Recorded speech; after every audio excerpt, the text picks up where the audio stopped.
بسم اللہ الرحمن الرحیم نحمدہ ونصلی علی رسولہ الکریم اما بعد فاعوذ باللہ السمیع العلیم من الشیطان الرجیم بسم اللہ الرحمن الرحیم قال اللہ تبارک وتعالی فی کتاب الکریم ان اللہ وملائکتہ یصلون علی النبی یا ایہا الذین آمنوا صلوا علیہ وسلموا تسلیما اللہم صلی علی محمد وعلی آل محمد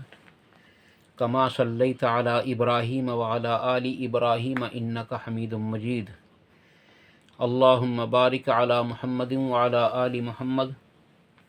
کما بارکت علی ابراہیم وعلی آل ابراہیم انک حمید مجید رب اشرح لی صدری ویسر لی امری واحلل عقدۃ من لسانی یفقہوا قولی ربنا آتنا من لدنک رحمۃ وہیئ لنا من امرنا رشدا لا الہ الا انت سبحانک انی کنت من الظالمین حسبنا اللہ ونعم الوکیل یا حی یا قیوم برحمتک استغیث لا حول ولا قوۃ الا باللہ العلی العظیم۔ عزیز دوستو، رمضان المبارک کا مہینہ چل رہا ہے اور اس مہینے کے تقریباً 2 ہفتے آج پورے ہو چکے ہیں اور آئندہ اس کے زیادہ سے زیادہ 2 ہی ہفتے باقی ہیں۔ عزیز دوستو، نبی اکرم صلی اللہ علیہ وسلم نے ایک رات کو تلاش کرنے کے لیے، اور وہ رات کون سی رات ہے، یعنی پہلے آپ یہ سمجھ لیجئے کہ اس کو تلاش کرنے کے لیے اس مہینے کے پہلے عشرے میں اعتکاف کیا، پھر دوسرے عشرے میں بھی اعتکاف کیا، لیکن جب دوسرا عشرہ گزر گیا تو نبی اکرم صلی اللہ علیہ وسلم نے لوگوں کو بتلایا کہ لوگوں، میں نے پہلے عشرے میں ایک رات کی تلاش کری جس کو شب قدر کہتے ہیں، میں نے اس کو اس میں نہ پایا، پھر دوسرے میں اعتکاف کیا تو اس میں بھی نہ پایا، لیکن اب مجھ کو بتلایا گیا ہے کہ جو یہ عشرہ آخر ہے، اس میں اللہ تبارک و تعالیٰ نے اس رات کو رکھا ہے، لہٰذا جو لوگ میرے ساتھ اعتکاف میں بیٹھنا چاہیں، اعتکاف کرنا چاہیں تو وہ میرے ساتھ اعتکاف کریں۔ عزیز دوستو، یہ حدیث جو ہے سنن ابو داؤد میں بھی ہے، اس کے علاوہ مشکوٰۃ المصابیح میں اور بخاری مسلم میں دونوں کے اندر یہ حدیث پائی جاتی ہے۔ اب وہ رات کون سی ہے جس رات کی تلاش میں اللہ کے نبی صلی اللہ علیہ وسلم نے پہلے عشرے میں بھی اور دوسرے عشرے میں بھی اعتکاف کیا، لیکن تیسرے عشرے میں اس کی خبر دی گئی کہ اس عشرے میں وہ رات مل جائے گی آپ کو۔ وہ رات ہے عزیز دوستو لیلۃ القدر۔ عزیز دوستو، لیلۃ القدر قرآن کریم کے اندر آپ نے ایک صورت بھی دیکھی ہوگی جو پارہ نمبر 30 کے اندر ہے، اور اس میں تقریباً 5 آیات ہیں۔ اس میں اللہ تبارک و تعالیٰ نے شب قدر کی فضیلت کو بیان فرمایا، اور اس میں اللہ رب العالمین نے ارشاد فرمایا کہ بے شک یہ جو نازل کیا گیا ہے، جس سے مراد قرآن کریم ہے، یہ جو نازل کیا گیا ہے، یہ قرآن جو یعنی کہ نازل جو کیا گیا ہے، یہ شب قدر میں نازل کیا گیا ہے۔ عزیز دوستو، اس سے پہلے اللہ تبارک و تعالیٰ نے قرآن کریم کے اندر پارہ نمبر 2 میں اور سورت نمبر 2 میں اللہ تعالیٰ ارشاد فرماتا ہے، شہر رمضان الذی انزل فیہ القرآن، کہ بلا شبہ رمضان المبارک کا وہ مہینہ ہے جس میں قرآن کریم کو نازل کیا گیا،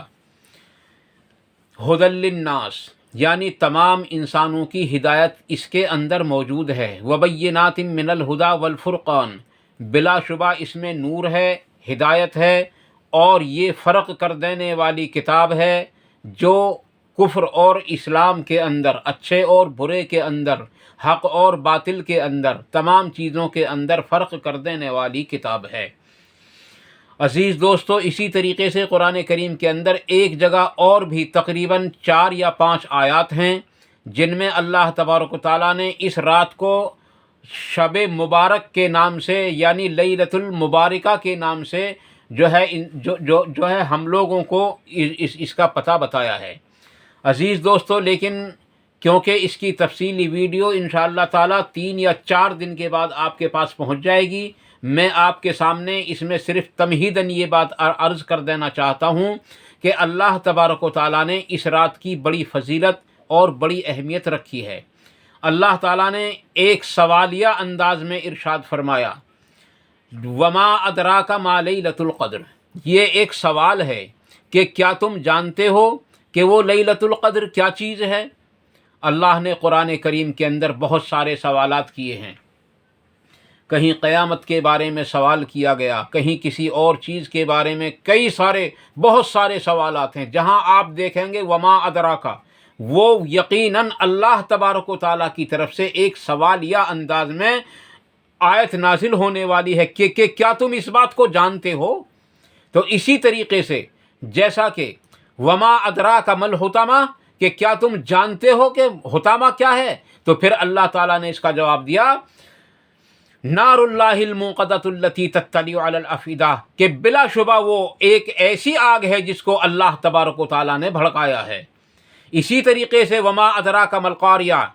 تو اس میں اللہ تبارک تعالیٰ نے سوالیہ انداز میں اسی طریقے سے اور بھی بہت سارے مقامات پر یہ الفاظ جو ہے آپ کو قرآن کریم کے اندر مل جائے گا۔ تو یہاں بھی ایک الفاظ ہے وما ادراک، یعنی کہ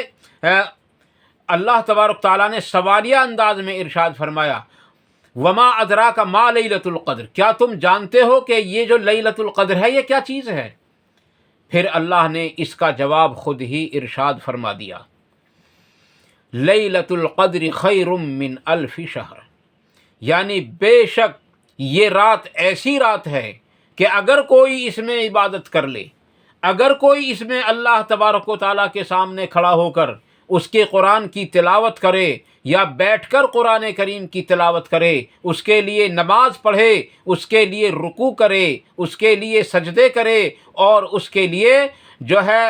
احادیث پڑھے اور اس کی رضا کے تمام کاموں کو انجام دے، تو اللہ تبارک تعالیٰ نے فرمایا کہ اس پوری رات میں اگر اس نے عبادت کر لی تو گویا اس نے 1000 مہینے تک مکمل عبادت کی۔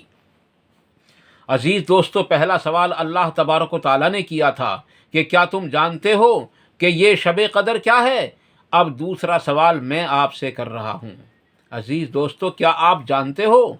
کہ اس میں اگر کوئی آدمی عبادت کرے تو کتنا بڑا ثواب ملے گا؟ اللہ کی قسم، قرآن کریم کی آیت کے ترجمے سے اور اس کو اگر ہم جو ہے عدد کے اعتبار سے اس کو نکالتے ہیں، یعنی اس کا وقت نکالتے ہیں کتنا نکلتا ہے، تو اللہ کی قسم اس کا جو وقت نکلتا ہے وہ کم سے کم نکلتا ہے 83 سال 4 ماہ۔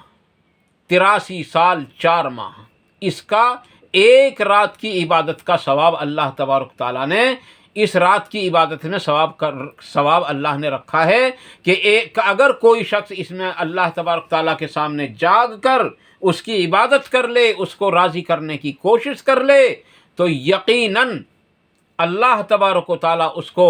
1000 مہینوں کی راتوں کے برابر عبادت کرنے کا، 1000 مہینوں کے برابر، راتوں کا تو ذکر ہی نہیں ہے پھر اس میں، 1000 مہینوں کے برابر،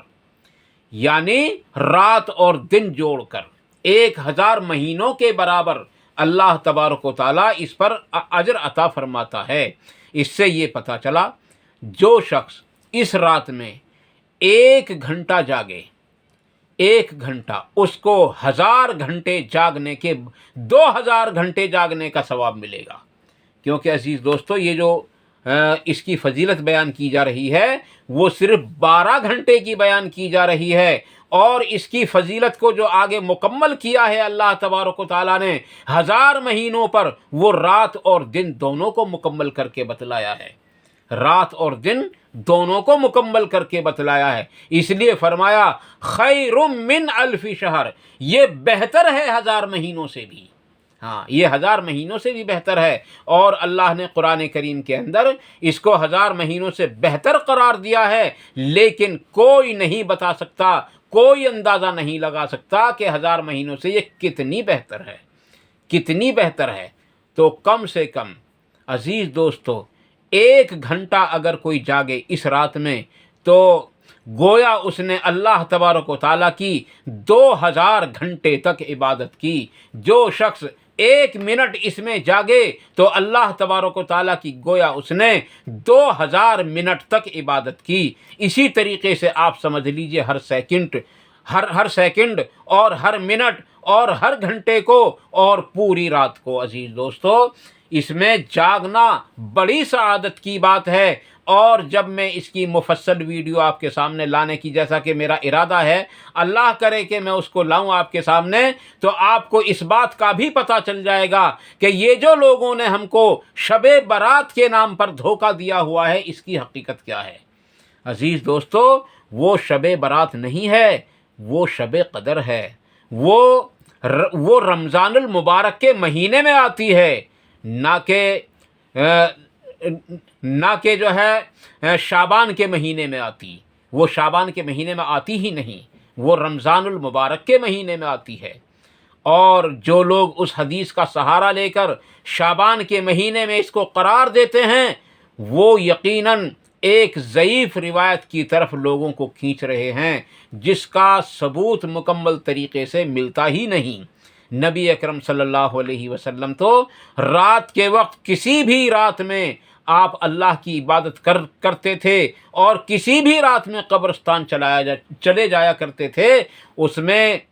میں جو ہے شب برات والی رات کا ہی کیا ذکر ہے۔ اور پھر آپ صلی اللہ علیہ وسلم نے، اگر اس حدیث کو ہم صحیح بھی مان لیں، تو آپ صلی اللہ علیہ وسلم نے ایک بار کے علاوہ کوئی اور حدیث پیش کر دے، چلو ضعیف ہی جیسا کہ یہ حدیث پیش کر رکھی ہے ضعیف، تو ضعیف حدیث ہی پیش کر دے، لیکن نہیں کر سکتا عزیز دوستو، کیونکہ شب برات کا ذکر ہی نہیں، نہ قرآن کریم کے اندر اور نہ احادیث نبویہ کے اندر۔ عزیز دوستو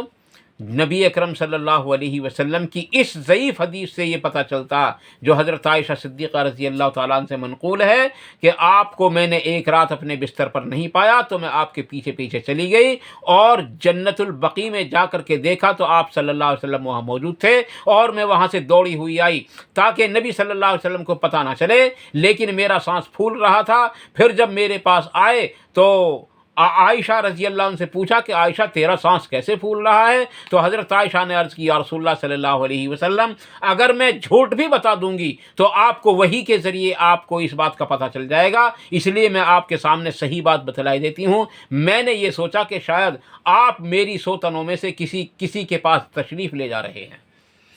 لیکن اصل یہ ہے کہ آپ تو قبرستان گئے تھے۔ تو عزیز دوستو نبی اکرم صلی اللہ علیہ وسلم نے نہ حضرت عائشہ کو جگایا، نہ صبح کو کسی کو بتایا کہ آج شب برات ہے، اور نہ نبی اکرم صلی اللہ علیہ وسلم کے زمانے میں اس میں جاگتے تھے لوگ، اور نہ ابو بکر صدیق رضی اللہ عنہ کے زمانے میں اس میں جاگتے تھے لوگ، اور نہ حضرت عمر فاروق رضی اللہ عنہ کے زمانے میں اس میں جاگتے تھے لوگ، اور نہ ہی جاگتے تھے عثمان کے زمانے میں، اور نہ ہی جاگتے تھے علی رضی اللہ عنہ کے زمانے میں۔ یہ 4 خلیفہ ہیں نبی اکرم صلی اللہ علیہ وسلم کے، چاروں خلیفاؤں کے زمانے میں ایسا کبھی بھی نہیں ہوا۔ اس کے علاوہ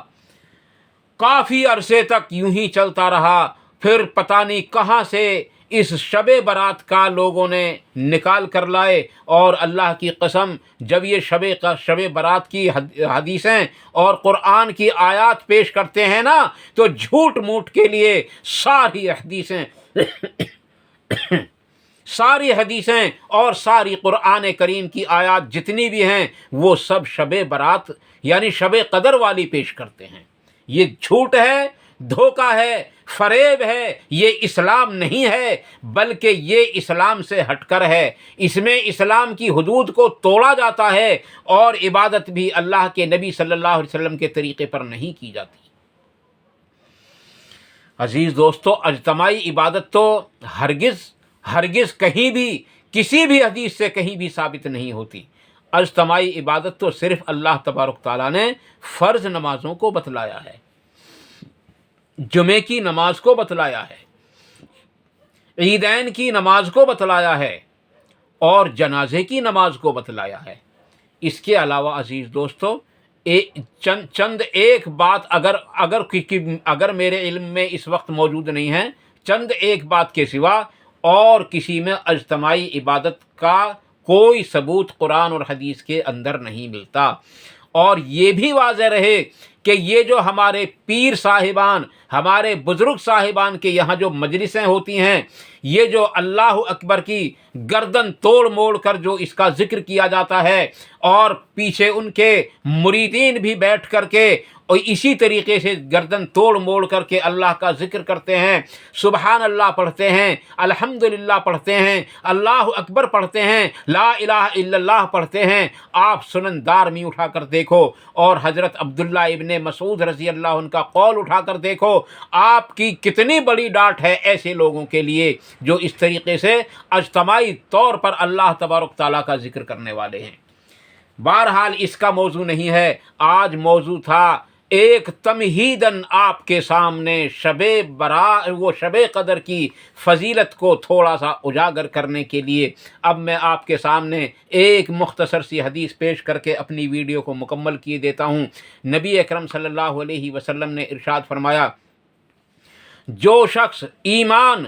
اور اللہ تبارک و تعالیٰ سے پورے مکمل یقین کے ساتھ ثواب کی نیت سے اللہ تبارک و تعالیٰ کے روزے رکھے، میں اس حدیث کو بھی مختصر کیے دیتا ہوں، پھر فرمایا اس کی راتوں میں قیام کرے، اور پھر فرمایا کہ شب قدر میں بھی اللہ تبارک و تعالیٰ کی عبادت کرے تو اس کے گزشتہ تمام کے تمام گناہ معاف کر دیے جاتے ہیں۔ عزیز دوستو، میں اسی پر اپنی ویڈیو کو بس کرتا ہوں۔ انشاءاللہ تعالیٰ آگے یہ میں نے تمہیداً آپ کے سامنے جو ہے بات بیان کر دی ہیں۔ انشاءاللہ تعالیٰ میں کوشش کروں گا کہ مکمل ترجمے کے ساتھ جو قرآن کی آیات ہیں 1 اور 5 6 آیات تو یعنی ایک آیت تو قرآن کریم کے دوسرے پارے کے اندر موجود ہے اور 5 آیات سورہ لیلۃ القدر کے اندر موجود ہیں۔ اس کے سوا ایک اور جگہ قرآن کریم کے اندر میں اس کو تلاش کر کے وہ تقریباً 3 یا 4 یا 5 آیات ہیں، اس میں بھی اللہ تبارک تعالیٰ نے شب قدر کا ذکر فرمایا ہے۔ ان کا مختصر ترجمہ آپ کے سامنے پیش کروں گا اور مختصر خلاصہ بھی آپ کے سامنے پیش کرنے کی کوشش کروں گا، اور ان آیات کے ذیل میں یعنی تقریباً 8-10 آیات کا مجموعہ ہوگا، اس کے ذیل میں جتنی احادیث ہیں ان کو بھی آپ کے سامنے لانے کی کوشش کروں گا انشاءاللہ تعالیٰ۔ اللہ تعالیٰ سے دعا ہے کہ وہ ہم سب کو ان مختصر سی باتوں پر عمل کرنے کی توفیق عطا فرمائے، اور اگر کوئی جذبات میں نازیبا بات میری زبان سے نکل گئی ہو تو اللہ تعالیٰ اس کو معاف فرمائے، اور جو حق بات نکلی ہوں، قرآن سے ثابت ہوں، احادیث رسول سے صحیح ثابت ہوں، اللہ تعالیٰ ان کو ہمارے دلوں کے اندر راسخ فرمائے، ان پر عمل کرنا آسان فرمائے، ان پر عمل کرنے کی توفیق عطا فرمائے، ان پر عمل کرنے کے مکمل طریقے سے موقع عطا فرمائے، اور ان تمام باتوں کو دوسروں تک پہنچانے کی بھی توفیق عطا فرمائے۔ وآخر دعوانا ان الحمد للہ رب العالمین۔ سبحان ربک رب العزت عما یصفون وسلام علی المرسلین والحمد للہ رب العالمین برحمتک یا ارحم الراحمین۔ والسلام علیکم ورحمۃ اللہ تبارک و تعالی وبرکاتہ۔